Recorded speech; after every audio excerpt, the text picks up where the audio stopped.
Deixa eu contar a história agora da vovó. Essa vovó, ela fica chorando no tribunal agora, mas é uma cretina. Com todo o respeito do mundo, eu respeito demais as vovós, mas a senhora não vale nada, hein, minha senhora? Ela arquitetou, de acordo com as denúncias, a morte do ex-genro dela, porque ela não queria dividir a família. Mas como assim que você arquiteta a morte do seu ex-genro para não dividir uma família? Essa é uma história que dá um livro.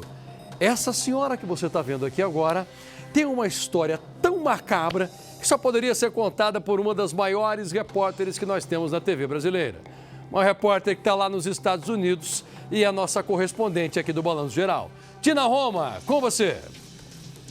Uma idosa, um plano macabro, a morte de um professor de direito, o genro dela.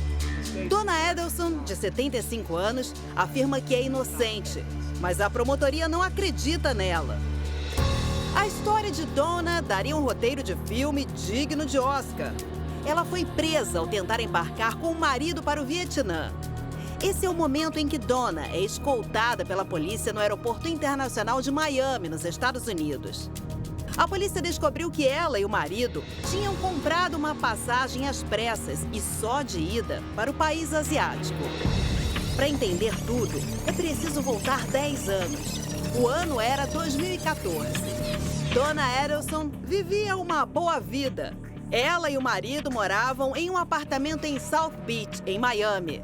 Os dois administravam uma renomada clínica odontológica. Até que o genro dela, Dan Markel, de 41 anos, foi vítima de uma emboscada. Ele estava na garagem de casa, saindo para o trabalho, quando foi assassinado com 2 tiros na cabeça, em Tallahassee, outra cidade da Flórida, a quase 800 quilômetros de Miami. A filha de Donna, Wendy, foi casada com Dan Markel. Ele, um advogado e professor de direito muito respeitado na Universidade Estadual da Flórida e formado em Harvard. Eles tiveram 2 meninos, mas o casamento terminou e eles entraram com um pedido de divórcio. Donna não aguentava a tristeza da filha e tentava levar o Andy e os netos de volta para Miami. Mas o genro dizia que queria os filhos por perto, queria ajudar a criá-los. Um juiz concorda e o Andy tem que ficar em Tallahassee. Donna fica furiosa. A matriarca da família oferece ao genro 6 milhões de reais para ele mudar de ideia. Outro filho de Donna, Charlie Edelson, tem uma ideia: contratar um assassino. Ele encontrou 2 homens de uma gangue perigosa. Pagou 600 mil reais pelo serviço. Em julho de 2014, Luiz Rivera e Sigfredo Garci renderam Dan Markel, executaram o plano e cumpriram o combinado. Os promotores dizem que foi Dona Edelson que deu o dinheiro ao filho para matar Dan. Donna afirma que é inocente, mas ela agora pode enfrentar até a prisão perpétua, a mesma que o filho dela, Charlie, recebeu como pena há 2 anos. Os 2 assassinos foram presos e julgados primeiro. Ela sim pode ser condenada numa pena de prisão perpétua formal e direta, porém eu destaco o seguinte: se ela for condenada por uma pena de 30 anos de regime fechado, automaticamente essa pena já é uma prisão perpétua indireta, já que ela estaria aí próxima dos 105 anos de idade no final da pena. A polícia e o FBI tentaram coletar provas sólidas para garantir a condenação de Donna. E uma escuta ajudou a colocá-la no banco dos réus. Os agentes interceptaram uma ligação dela com o filho, Charlie, em que acerta o planejamento e o pagamento do crime. Até que ela tenta embarcar para o Vietnã, país que não possui tratado de extradição com os Estados Unidos. A promotoria não teve dúvidas. Donna estava tentando fugir e pediu a prisão dela.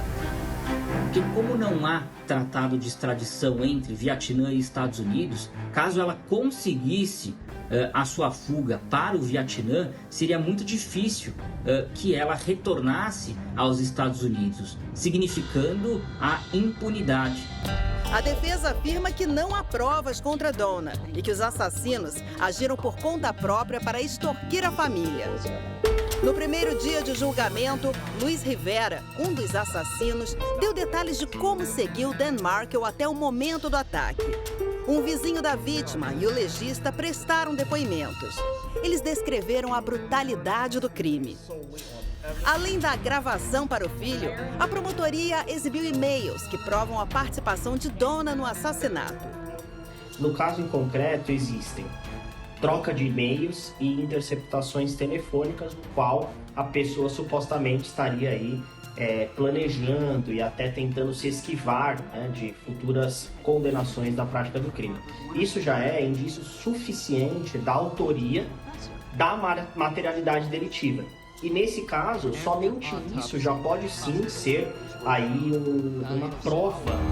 O caso envolvendo Donna Edelson promete atrair a atenção da mídia nos próximos dias. Isso porque nós estamos falando de disputa familiar, crime por encomenda e a acusação de uma avó que seria capaz de planejar a morte do ex-genro. Tudo isso mexe com a opinião pública. O julgamento deve durar algumas semanas e pode finalmente encerrar uma história que já dura mais de uma década.